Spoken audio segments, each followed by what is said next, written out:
Today is April 24th, 2024. This is episode 75 of the Sports Daily College Basketball Podcast. I'm your host, Sean Vowells, and as usual, I am joined by Joe Meade.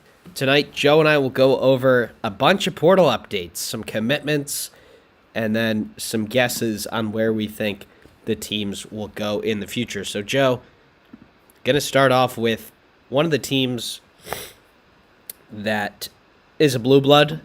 They had a uncharacteristically pretty poor season, still ended in a protected seed, and they still won an NCAA tournament game. But this is Kansas.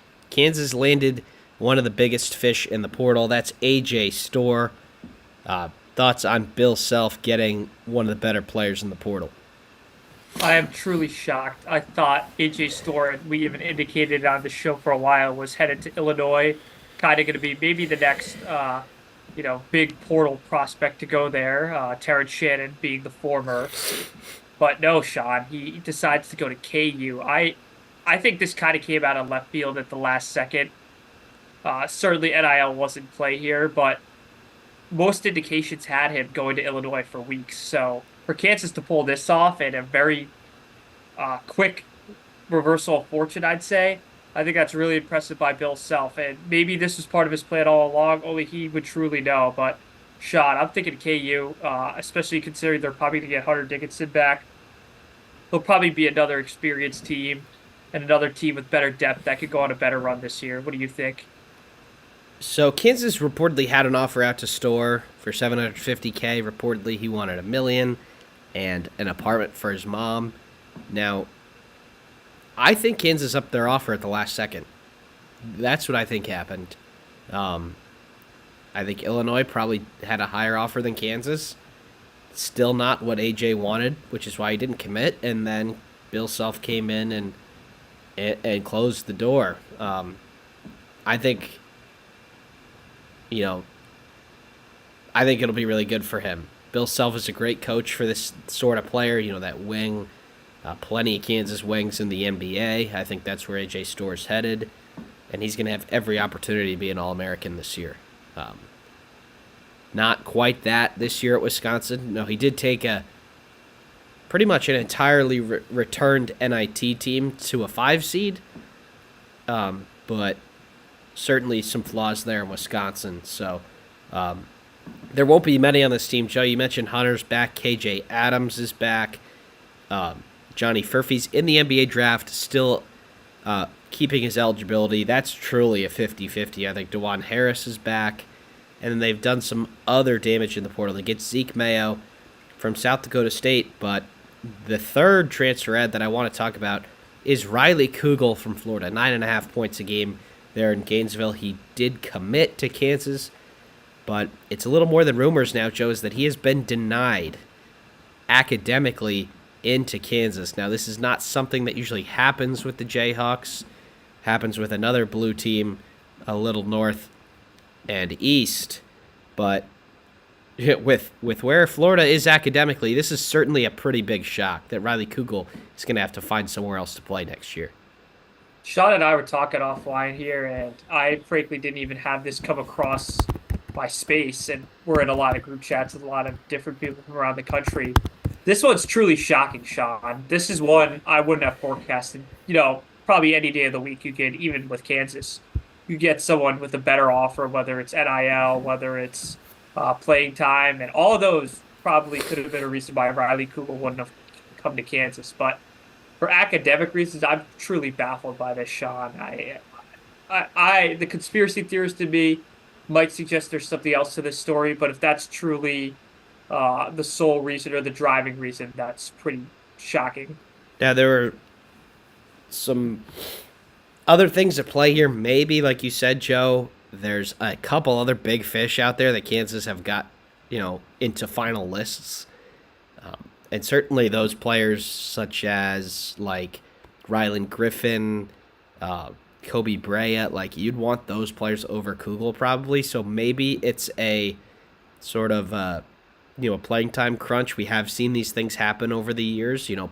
Coaches telling players late in the portal who have committed, hey, you're going to have to find somewhere else to play. But I wouldn't think Bill Self would do that, especially with how few like solid players he had this year, you think he'd want to overstack the box and see where it goes from there. But Kansas is certainly going to be better than last year. They were heavily reliant on one player. That one player got injured, and it showed. They barely got by a Samford team, and then they got handled by Gonzaga, the worst Gonzaga team, in our lifetime, maybe, Joe. So that's what's up with Kansas. Like I said, they're in play for a couple of the big fish that are left. But we're going to go to another team now, Joe, unless you got anything to add on the Jayhawks. No, I would just say stay tuned with Kansas because I have a feeling we're not quite done yet. Yeah, so the next team we'll go to, Joe, which had a very high-profile outgoing and a somewhat smaller incoming, and that's the Duke Blue Devils. They lose a number of their rotation players who were expected back. They lose Jared McCain to the NBA. And then they lose their senior point guard, Jeremy Roach. He entered the portal somewhat shockingly, and he quickly got scooped up by Baylor. Baylor's got to be pretty pleased, as Roach at times has been one of the best point guards in the country. Yeah, Sean, and considering perhaps another addition they'll get from Tennessee, Baylor's looking really aggressive in the portal. It's a shame Mike couldn't be on to talk about it here. I'm sure he'd be on cloud nine right now. But that's another pick, Sean, and I think that's a more valuable pick experience-wise than even at A.J. Storr, Kansas. Certainly Kansas, as of now, might have a more talented roster, and you could speculate on that later on. But probably getting Roach by Baylor, I think that's a guy who's as experienced as ever. Big stage, small stage, no matter how you want to put it. I think he probably had the best quality experience in the portal, what he's gone through at Duke, especially in the 2022 run and even the 2024 run that Duke got to the Elite Eight in. I think kind of the cast that was on the last Baylor 2021 title team, correct me if I'm wrong, I think most of them, if not all of them, are now out of the program. So certainly to get someone like that, a proven winner, a guy who's done it in the ACC too, I can't see how this doesn't benefit Baylor in the short run. Hey, Roach went to the Final Four, has played in numerous high-profile games. There aren't going to be as many high-profile ACC conference games as there will be in the Big 12 for him, but, I mean, it was quick. He didn't really drag out this process, but if he did, I think everyone who doesn't have like a top 10 point guard would have been looking for him because he is that good. And turn this back onto Duke, Joe. I don't know if we said it, but it was pretty clear that, Duke was marketing Caleb Foster and Tyrese Proctor as the backcourt next year, sort of before Roach even went into the portal.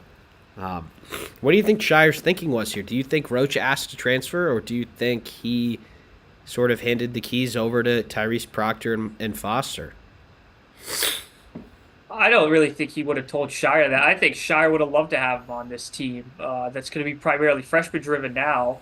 I think the only person who would have been in the original plan that Duke likely had following that loss to NC State was probably going to have Roach leading those fresh, kind of being the wise man for those of you who watch WWE, maybe the elder statesman in the room. And for him to be gone now, I don't think that was part of Shire's plan. Now, does that mean Duke's going to be bad or even not a top 15 team next year? No, not at all. But I certainly think losing him could be the story of the early season for Duke, and certainly maybe even the final chapter for Duke.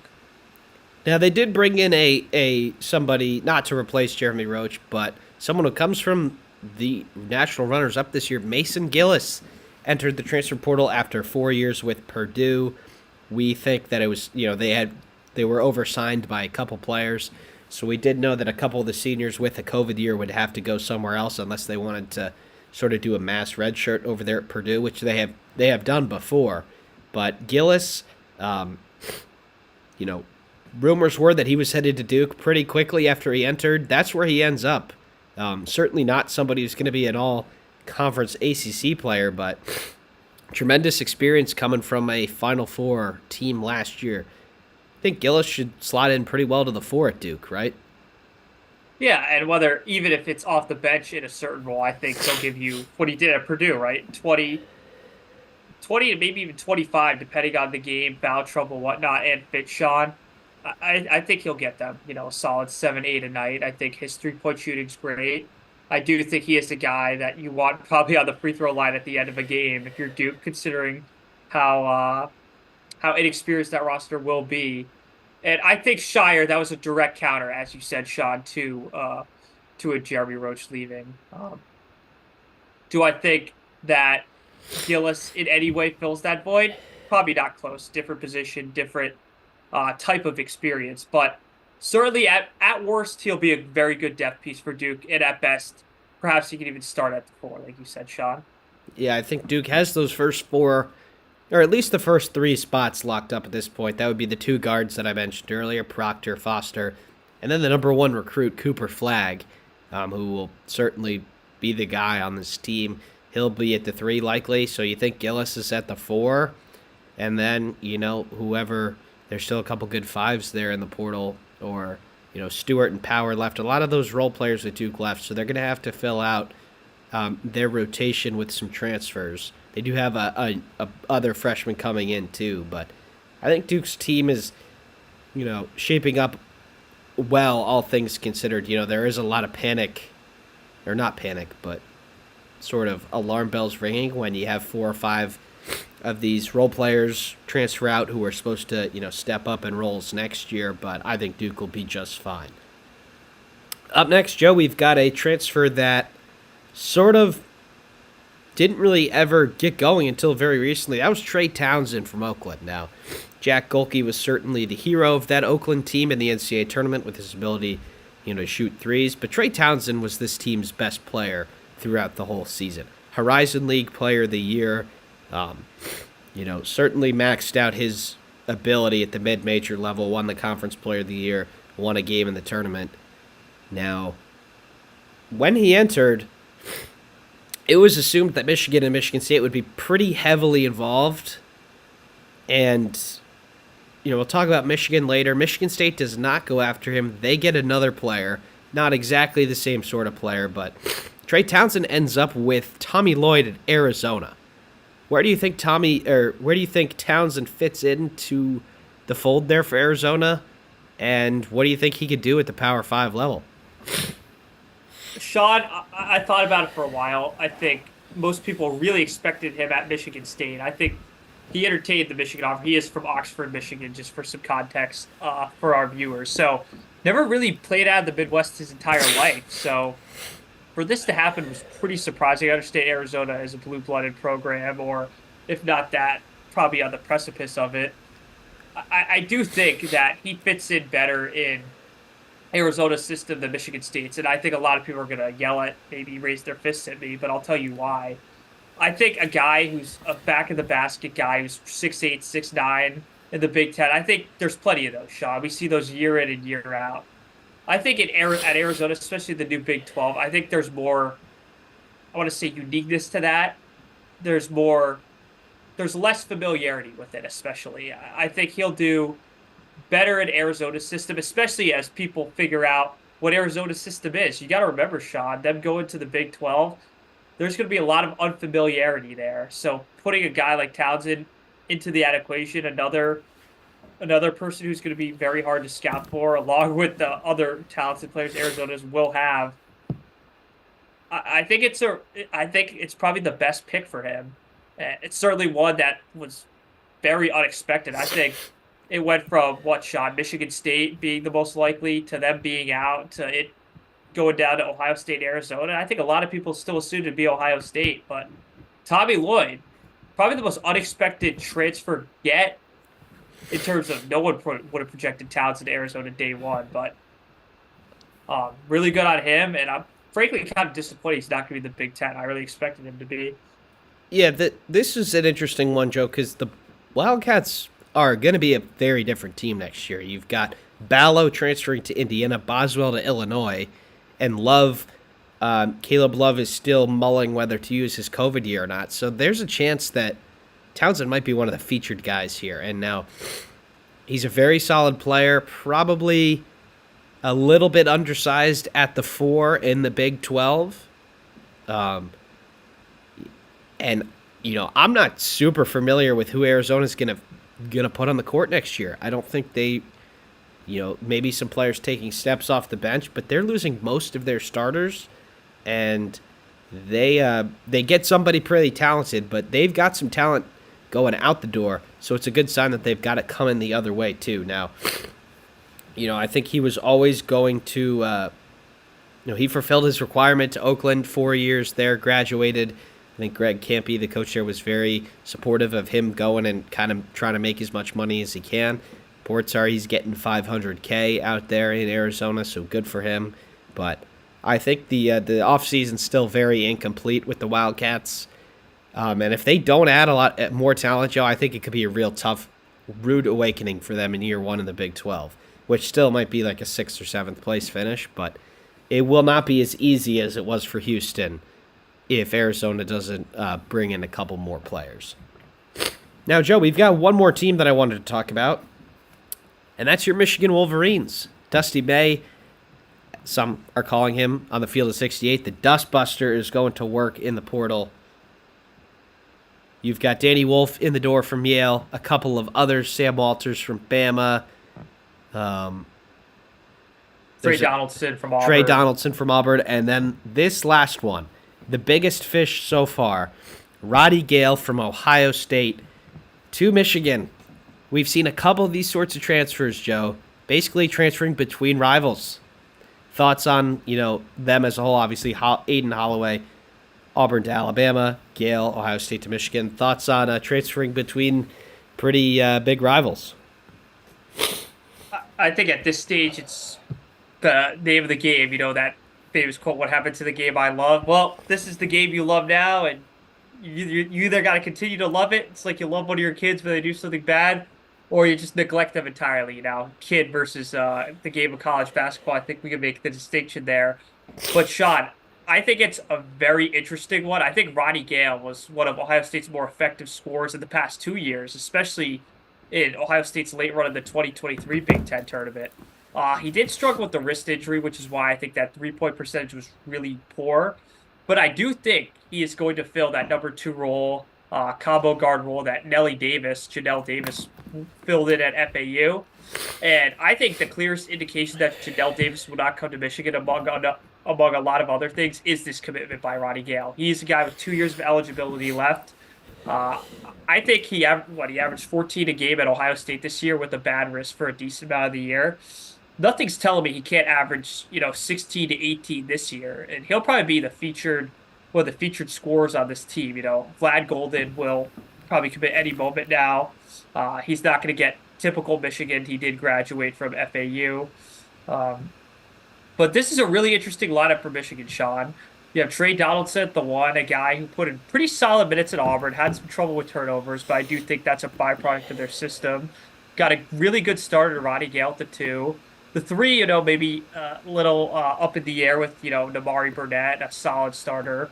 And then the 4 shot, you either have Sam Walters, you put a Twin Towers line with Danny Wolf in there, or you go with Will Shetter, a guy who could score in spurts, certainly has a pretty high ceiling, as does Walters, a guy who can really, really shoot the ball. Look at him, 100th percentile in catch and shoot threes.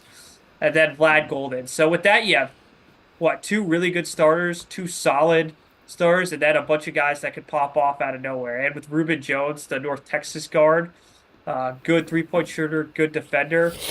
This Michigan roster is looking really excited, and I'm trying to contain myself right now because this is the most excited I've been in a while. What say you, Sean? Dusty's done a really good job. I think there's one solid player missing for making this a really good top 25 team. Now, that still could be filled. I do think you have one scholarship left, counting Golden, already in. So maybe you go after one of these big fish. The portal is open for another week as we're recording this. I think there's enough budget in the NIL for somebody else pretty big. I think you're okay where you're at now. If this had to be the roster, I think you're still feeling pretty good and, certainly putting the chances of going to the tournament pretty high in year one for Dusty. But Roddy Gale wasn't even the best player. Like who's going to be the guy that you're going to go to? You've got the Ivy League Player of the Year. You've got the second best player on a bad Ohio State team. You've got American Conference center, one of the 6 Auburn guards from last year. It's just like a lot of solid players, but no stars. Like, who's the all-conference guy on this team? That is true, Sean. I think that was their main hope, to get get an Aiden Mahaney, get a Janelle Davis. I think Janelle Davis' ship has sailed. I do think at this stage he wants to probably be picked early or mid-second round and get a two-way deal, or if not, he's probably gonna end up at Arkansas or Kentucky, which seems like a very bad recruitment to me. But all power to him. On the other hand, the Mahaney thing I'm not going to completely rule out quite yet. Michigan, one of their top assistants is Justin Joyner, who was his lead recruiter and private basketball coach since the 5th grade. So I don't think the ship's sailed yet. If not, do they dip into the freshman pool? Do they try to pull a miracle of God and get Liam McNeely, who's probably going to go to UConn back? I don't know. Are they going to get Connie Roos back, their borderline 5-star / 4-star who decommitted from his November commitment to Jawan? I think there's a lot of flexibility there, but besides Janelle and Mahaney, I don't know who the guy would be, Sean. So that is something they're going to have to figure out. Maybe they'll just be a balanced team, but who really knows? Still early, but certainly in a way better position than they were even a week ago, Sean. Yeah, the roster's almost finished. It might be finished for all we know, and I think you're gonna be okay with that.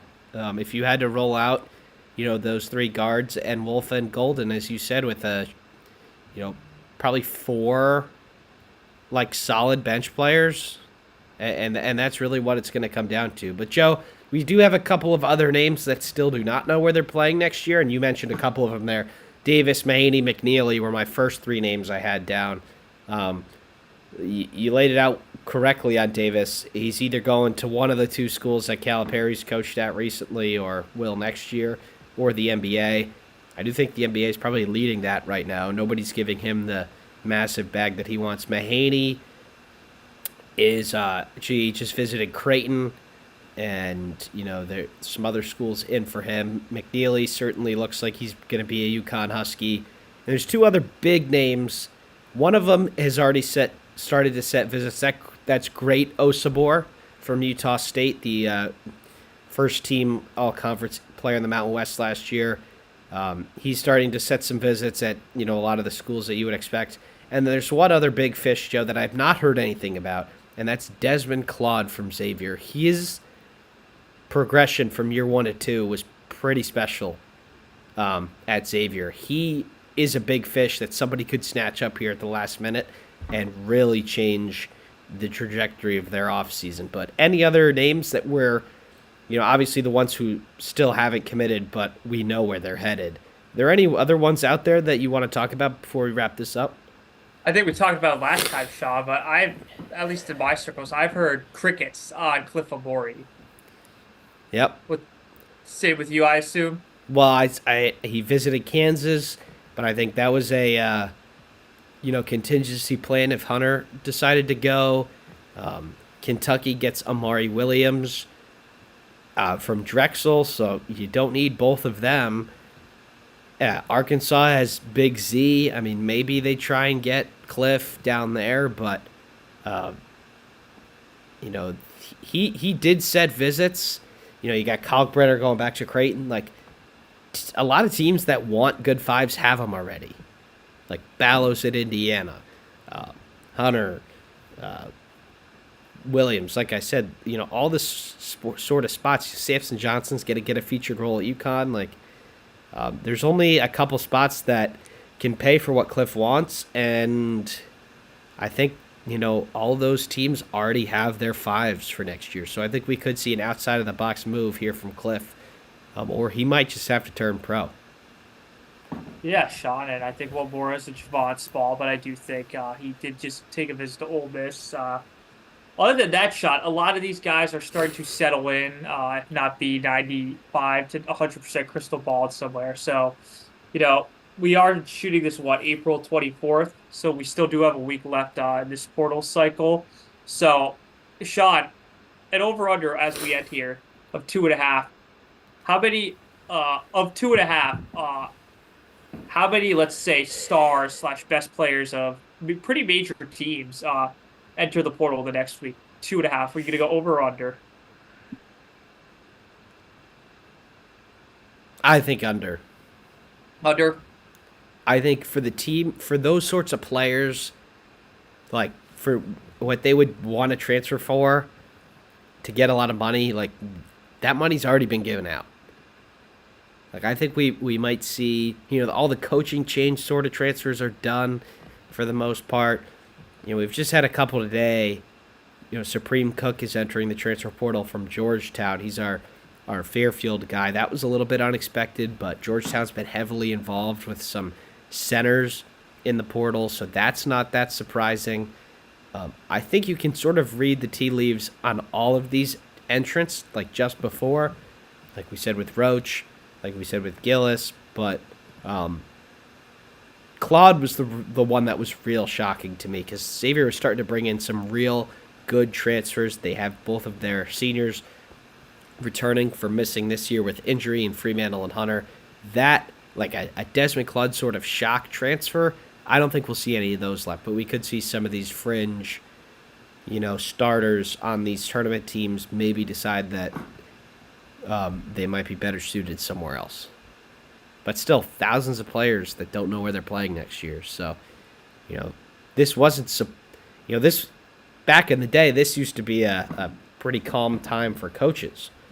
After the Final Four wraps up and, summer's on the horizon, get your recruiting trips all planned. But no, got to be right on it because you don't want to fall behind. Certain teams do not like the transfer portal, much to their fans' frustration. And if you're not using the portal at this point, you are falling behind. And that's pretty clear, as we saw national champions over the years trying to add to their squads. So, Joe, I think that's all we have for him today. We're going to try and record some season recap episodes later today. But be sure to like all the ones that are out already. I think it's just 2. But we're going to start getting into some of the other conferences. And then we'll start releasing them every couple of days or so. So thank you, everybody, for tuning in. Make sure to like and subscribe.